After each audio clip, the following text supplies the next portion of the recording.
All right, we're running. I mean, first try anyway. Who knows? It might take.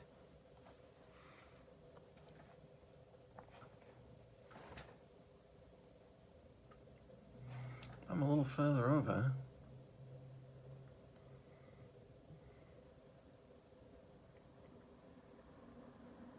This time we take a look at the third story in the first Big Finish Prisoner box set. Entitled Your Beautiful Village, it is the first all-original story not adapted from the TV series, and now all bets are off the table. In the third Big Finish prisoner story, Your Beautiful Village, number 6 wakes to the sound of the phone ringing, and nothing else. Number 6 finds himself plunged into absolute darkness, even at times unable to hear or feel anything. Number 2 says it's a massive village systems failure, and they are all in danger. The only way to overcome the problem is for number 6 to truly believe and love his beautiful village. Slowly but surely, number 6 is brought to the breaking point, but will he reveal why he resigned? The story has an interesting premise and makes good use of the audio medium. For a majority of the story, number 6 is in absolute pitch blackness. Not just dark, but literally in a sensory-deprived state of darkness. He is unable to perceive light. I applaud writer Nicholas Briggs for using his first original prisoner outing to make a story that would be almost impossible to be told on television. Although if it were on TV, it would be quite avant-garde. The premise also raises the distinct possibility that the village in the Big Finish universe literally only exists in number 6's mind, facilitated by some form of technology or mind control. This casts a completely different light, no pun intended, on number 6's ordeal in the village. Regrettably, number 9 is back yet again for the third story in a row. While I don't fault the actor, Sarah Powell, she turns in a credible and suitably ambiguous performance, I'm still not on board with the idea of recurring characters.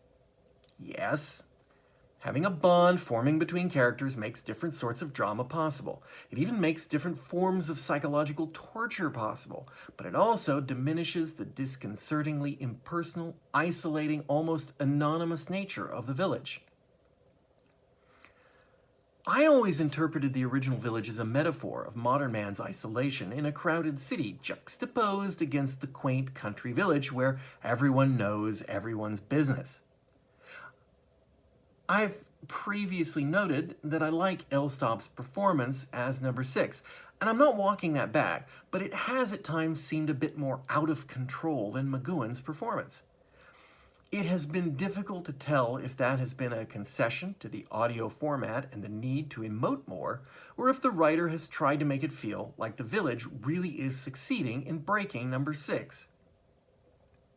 In this story, I think it's become very clear that it is the latter. Elstop's prisoner is closer to the edge than McGowan's, and the village has far more power than the 1960s version.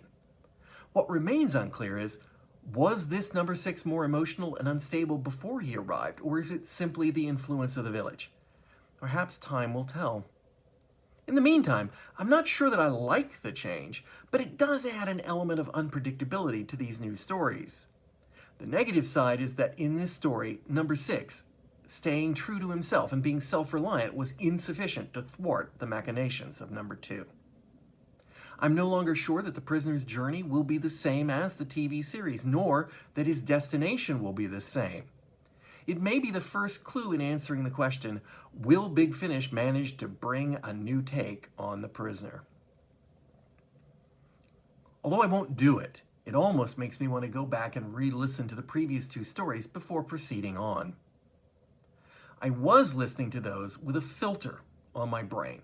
Elstop's McGowan-like voice and the adherence to the original stories meant that my expectations may have led me astray as to what was really happening. What I had assumed was McGowan's clenched jaw, focused anger may have been Elstop's uncontrolled anger.